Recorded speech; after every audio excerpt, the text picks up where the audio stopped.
Okay. Okay. Let's get started. We have been discussing characteristics of living organisms. Okay. We were done with some of the characteristics. Okay. Like we were done with respiration. We were done with irritability or sensitivity, and we were done with nutrition. Okay. So let's study the next characteristic today. It's growth. Okay. If you go by that mnemonic, okay, Ringer, ringer. So we shall be discussing growth now. Now, if you see uh, humans, for example, okay, if we go back in our life cycle, our life has started with just a single cell.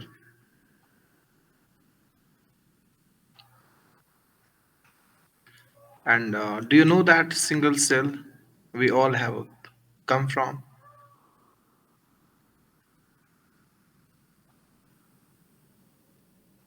Any guess? Am I audible? Yes, sir. So, what's that single cell we all have come from? If we go back in our life cycle, our life has started with a single cell.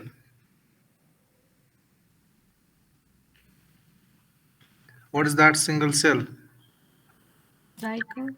Zygote. Okay, this is the single cell. Okay, we owe our existence to. We have come from this single cell zygote. Now, are we settled single celled, or we have showed growth over time? Growth over time. We have shown growth over time.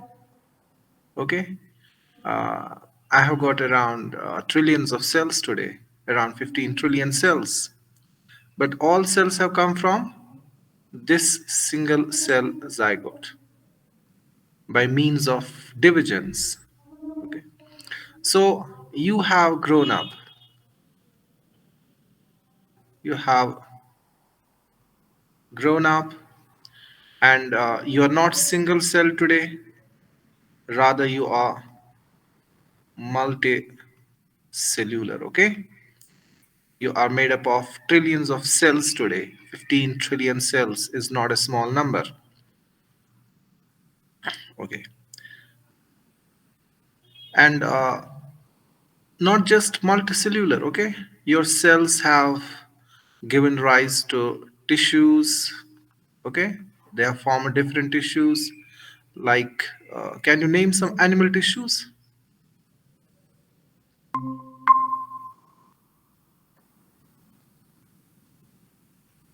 Did Hafi join? Yes, sir. Assalamualaikum, sir. Okay. I'm sorry I'm late. My net wasn't working. Okay, no worries. We just started. Yes, can you name some tissues which are present in animals? Some animal tissues? Yes, Fatima. I'm not sure, sir, anything. Okay. Have you heard of muscular tissue? Have you heard of nervous tissue? These are animal tissues, okay? So, what are these tissues made up of? What's your nervous tissue made up of? It's made up of nerve cells, neurons. Your muscular tissue is made up of muscle cells. So, you are multicellular, but these cells exist in the form of tissues. And these tissues have organized into organs, okay? And organs exist in the form of organs have formed organ systems. There are different organ systems in your body. You have a transport system, or what you call circulatory system, which includes your heart, your blood vessels, your blood. Okay, you have digestive system.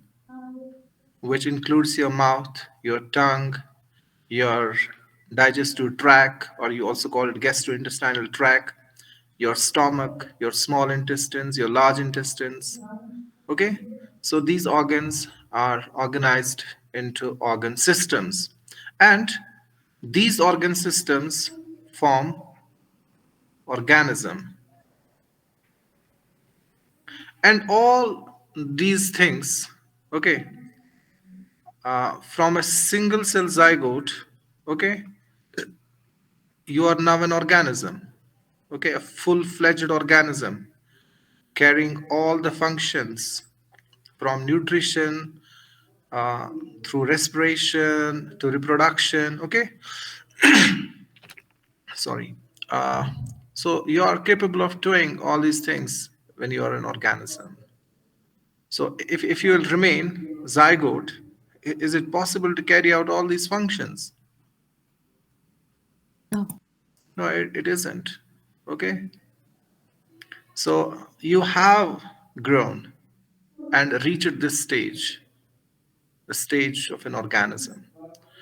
And this is what we understand by growth. So growth occurs by two ways. Okay. Number one, you were a single cell. Okay. You were a single celled zygote. Now you are multicellular. Okay. You have trillions of cells. So what has happened here? The number of cells has increased. Single cell to multicellular. Okay. The cell number has increased.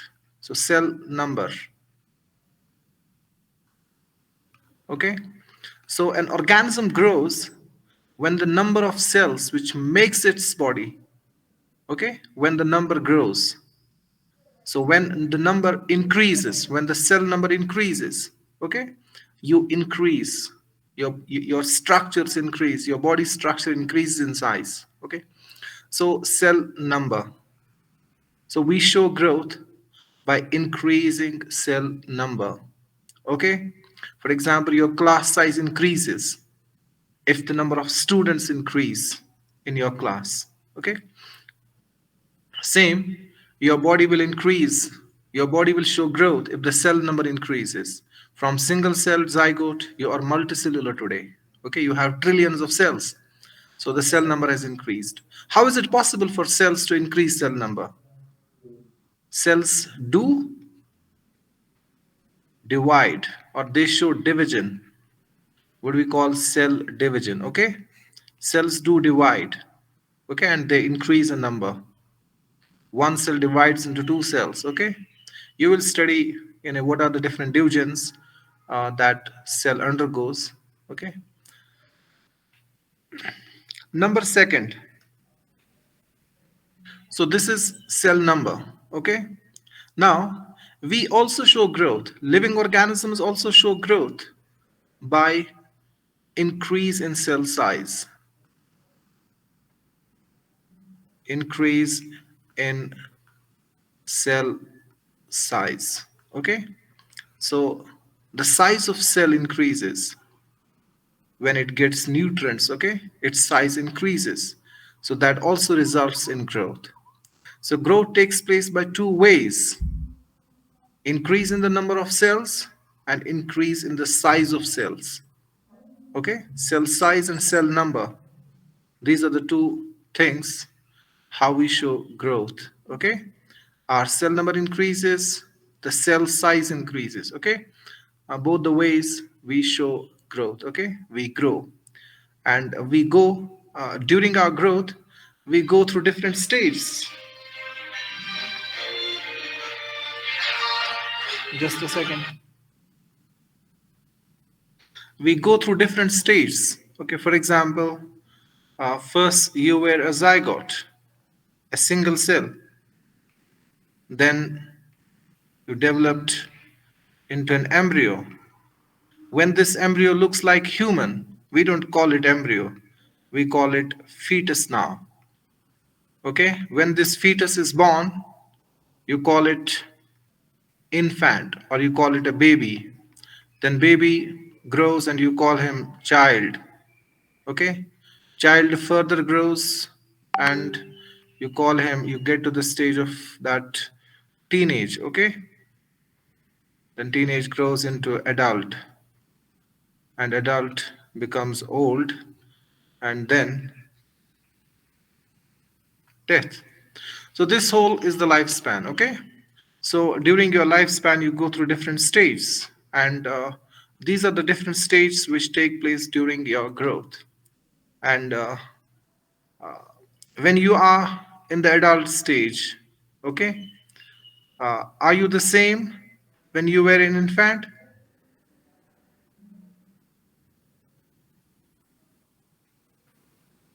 Just check your photograph when you were an infant. Okay, had you the same size that you have today? Had you the same height you have today? The size of your, for example, your limbs, is it the same that was when you were just an infant? No. No. So have you shown growth? Yes. You have grown, okay? You have grown in size, okay? You might have grown in weight, okay?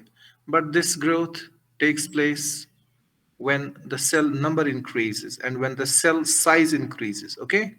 So this is how the growth takes place. Now, and these changes are permanent, okay? Uh, do these things reverse? Have you seen anyone going from adult stage back to the infant? No. No. So this growth is permanent. It is permanent. It's not reversible. Okay? If it would have been reversible, okay, uh, so then life would have been totally different. Okay? Our attitude would have been totally different. Okay? We would have different people altogether. Now, see, there are some organisms which actually show different during growth. They show different developmental stages. If you see this developmental stage that I uh, took you through, so if you see uh, at all these stages, we are actually same. Okay, for example, when you are infant you had two eyes, okay, and when you are adult again you have two eyes. The number of eyes, okay, did not reduce or did not increase, it remained the same. Same is the case with your limbs. You have two forelimbs, two hind limbs. So no matter whether you see an infant or you see an adult, you will find two forelimbs and two hind limbs. So this kind of development is called direct development. What do we call it? So we show direct development. Okay. Now I will give you an example. For example, a frog. First, it's a tadpole. Okay. Then this tadpole grows into an adult frog. Okay. Does tadpole, when you look at its external form, forget about the internal structure, the anatomy. Okay. When you look at the external form, do you find the tadpole same like the frog? No. Okay. Hafi, do you find the tadpole same, Yes, sir. the No, frog, sir. like the frog? No, sir. Okay. So tadpole is totally different. Tadpole has a tail. Does frog have a tail?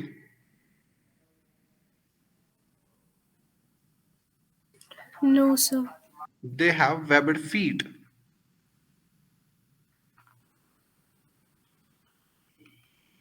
So what about tadpole is aquatic?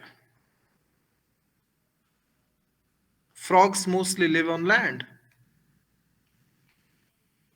Mostly live on land. Okay, they only need to go to water, although they can live in water as well. So but they go to water only for reproduction. Okay, to lay eggs. For sexual reproduction they go to water. Okay, so otherwise they don't need to go to water. Okay, so the tadpole is totally different from the frog. Okay, so this kind of development, okay, this stage, this young stage, okay, we call it larval stage. What do we call it? Larval stage, Larval. Okay, and this stage we also call it larva, Larva. Plural is larvae, Larvae, larvae. Okay, so tadpole is the larva of frog. Okay, when we say larva, I mean the young stage. Okay, so when it grows into an adult, the change of this larval stage into adult, do you know what it's called? Metamorphosis. Great, you got it right. Keep up. So this is metamorphosis. Have you heard about metamorphic rocks? When sedimentary and igneous rocks, they undergo certain changes, so they form metamorphic. So metamorphic actually means change. Okay, literally metamorphic means change. So metamorphosis, change. When a tadpole changes into an adult frog, when larvae change into adults, okay, that is metamorphosis. So this frog, this is the adult stage, this is the adult. So a larvae changes into adult, and these larvae, they are in different groups of organisms. You will find these stages have different names. Okay, here you call it tadpole. Okay, in case of butterfly, what do you call it? What do you call the larvae there? In case of butterfly, good. What do you call it?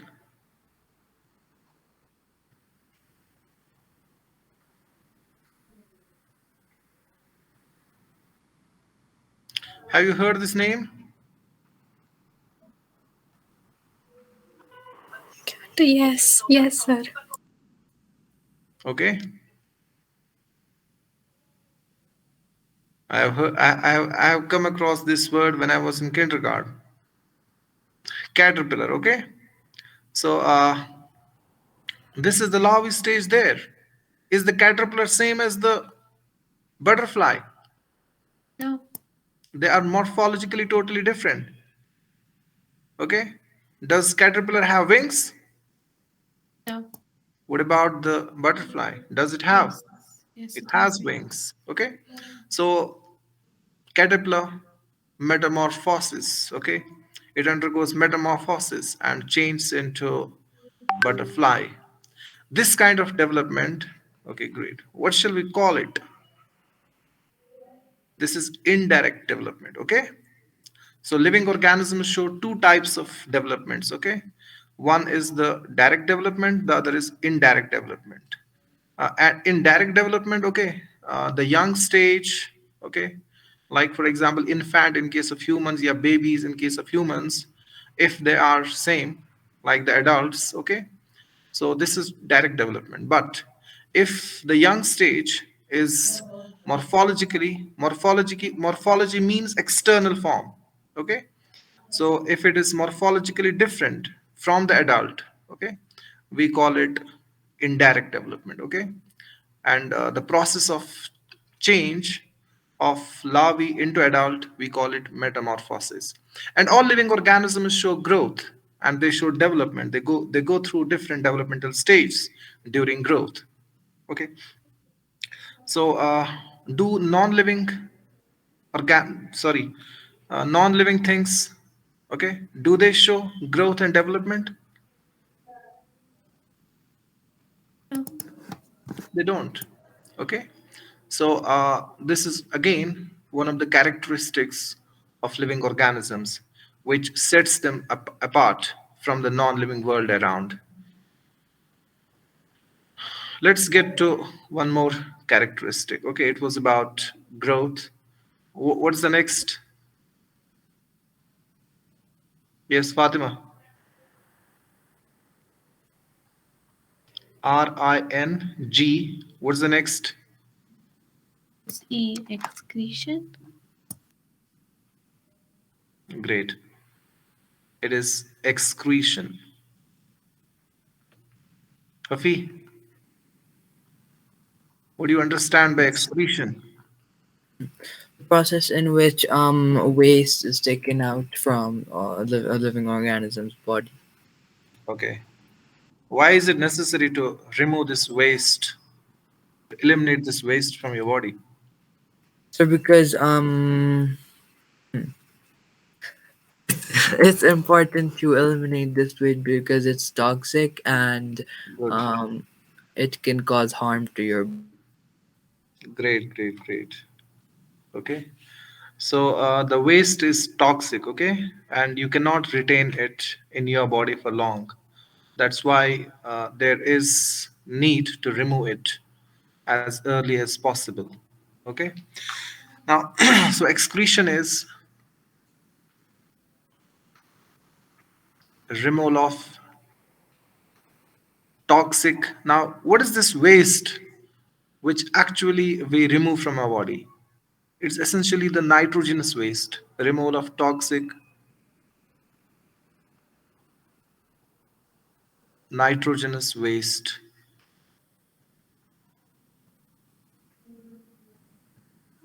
from, it's not our body only, from the body of living organisms.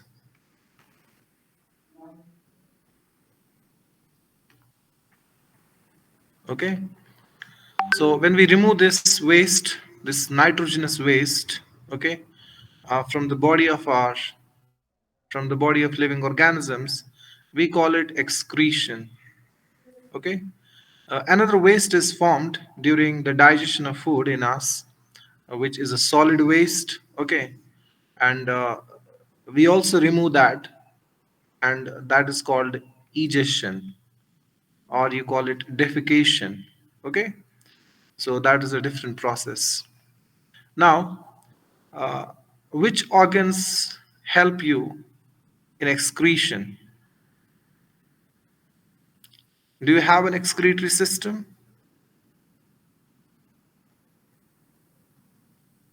Yes, sir. Okay, great.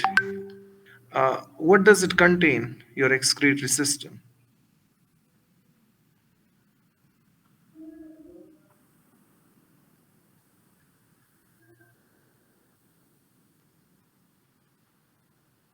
Sorry, sir, I got disconnected.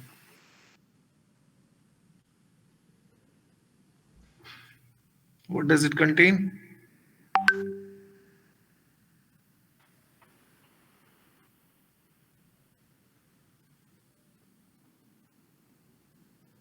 So can you identify this structure? Kidneys, is it?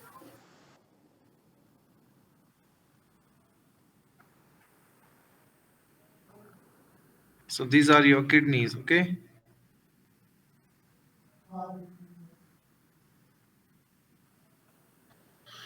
You have kidneys, okay? Which the job of the kidneys is to filter your blood of these nitrogenous wastes, okay? And then this nitrogenous waste through these two tubes which descend down, they come out of the kidneys and they descend down. Do you know what you call them?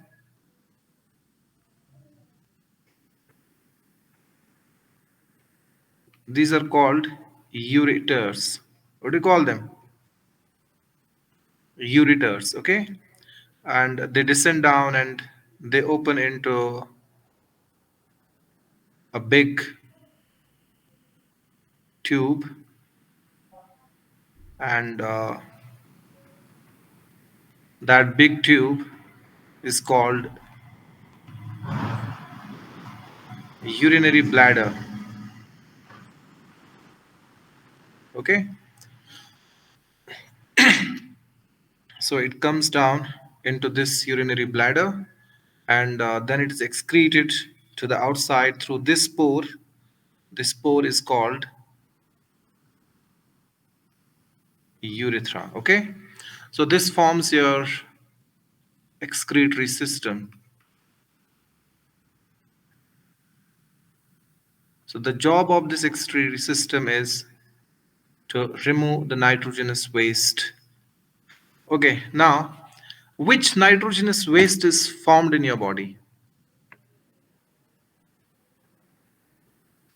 Can you tell me which nitrogenous waste is formed in your body?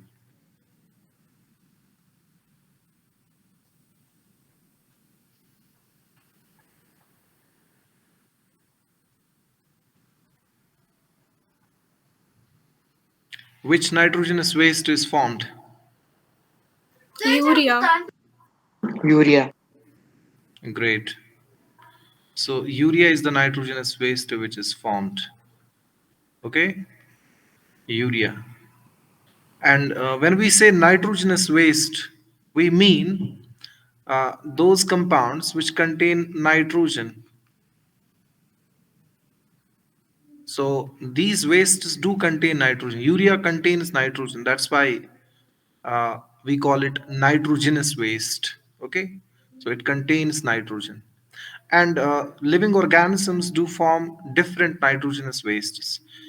Uh, One more bigger question is that why nitrogenous wastes are formed? Now, see, proteins, nucleic acids, okay, they contain nitrogen. Proteins contain nitrogen, nucleic acids contain nitrogen. When breakdown of proteins or nucleic acid takes place, okay, these nitrogenous wastes are formed like urea. Okay, and there is breakdown of proteins and nucleic acids. Okay, it's taking place in your cells 24/7. Okay, and urea is formed 24/7 as a nitrogenous waste. This is not the only nitrogenous waste that living organisms make. There are some organisms which excrete ammonia as a nitrogenous waste. Okay, we are very diverse depending on the nitrogenous waste we excrete. There are some like we which excrete urea, and there are some like birds which excrete uric acid. Okay, so we excrete different nitrogenous wastes. If you see, ammonia is the most toxic.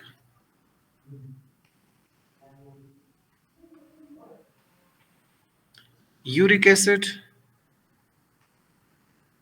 the least toxic. What about urea?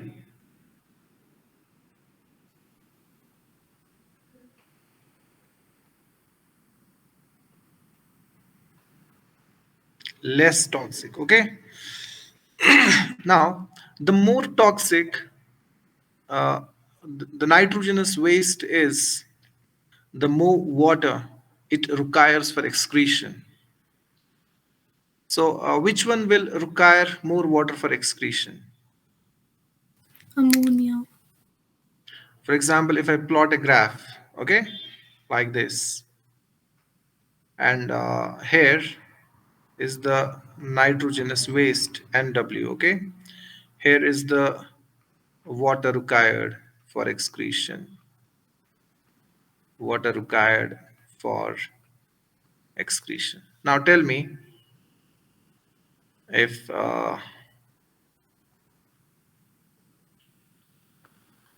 this is the graph that I obtained for one, and this is the second that I obtained from for another nitrogenous waste, and this is another. Okay, let me draw them with three different colors.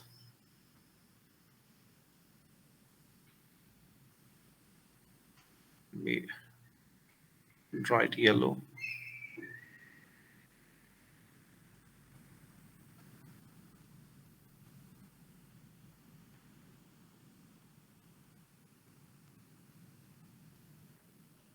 One and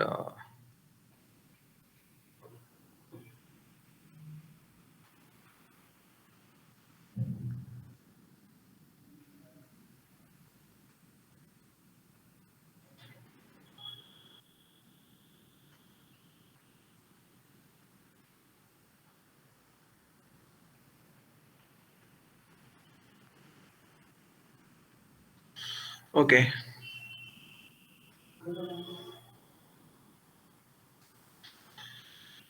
This is the graph for which nitrogenous waste? The blue one. Urea. Urea, sure. Yes, sir. Okay, great. What about ammonia? Which one? The middle one. The middle one. Okay. So this is for ammonia, okay? Ammonia. And this is for urea. What about this, the last orange one? Uric It's uric acid. acid. And this is for the uric acid. Okay. So uric acid is least toxic. It requires least amount of water for excretion. Okay, you can check this out. Okay, so it requires least amount. And ammonia is the most toxic. It requires maximum amount of water for excretion. And urea is less toxic. Okay. Now, one more thing. These organisms which require most water for excretion, which form ammonia as a waste product. Okay. In water, on land, or spending much of the time in air. In air.